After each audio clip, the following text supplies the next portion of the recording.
Hi everybody, Sherine Monir with Compass, and today we're going to be talking about closing costs. So every real estate transaction is associated with closing costs, and they're basically, it's the name of the game, closing costs. So a lot of my clients ask me what these are, and today I'm going to break down some of the fees that are associated with closing costs or with a closing transaction in a real estate transaction. Both sellers and buyers basically have closing costs when they go to the closing, and we have to remember that these are different, especially for the buyer. We have to remember that these are different from your down payment. These are on top of your down payment. So let's dive in. For buyers, what are some of the costs that are associated with your closing transaction? So lenders, for example, will have origination fees. You'll find these out from your lender, what these are. Any points that are basically purchased to lower the cost of your interest rate over your mortgage loan, that also will be part of your closing costs.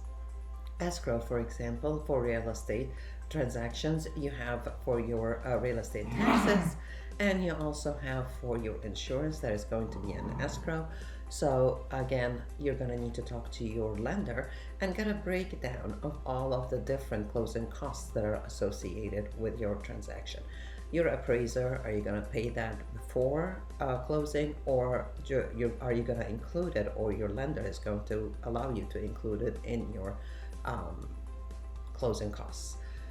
For sellers, for example, your biggest closing cost will be the commission that you pay to your agents.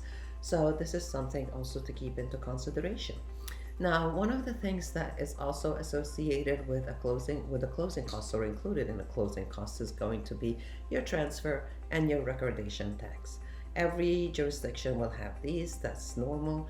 For the seller, they normally pay the transfer tax. For the buyer, they will pay the recordation tax. Again, you need to find out what these are going to be. For example, DC is very easy. It's 1.45% of the sale price for any transaction above $400,000. And that's both for the seller and the buyer, they're equal. And then for anything below the $400,000, it's 1.14% of the sale price. So again, easy to calculate these.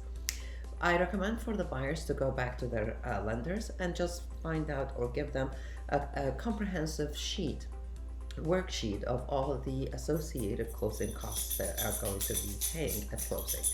For the seller, remember, your agent can actually work on an estimated net sheet so that you know how much you're going to be netting after you close the transaction. So buyer can go to the lender, sellers can go to the real estate agent. And again, if you have any questions, or if you're thinking about selling or buying, don't forget to contact me. And if you like what you see, don't forget to subscribe to my YouTube channel, Sherine Monir Compass.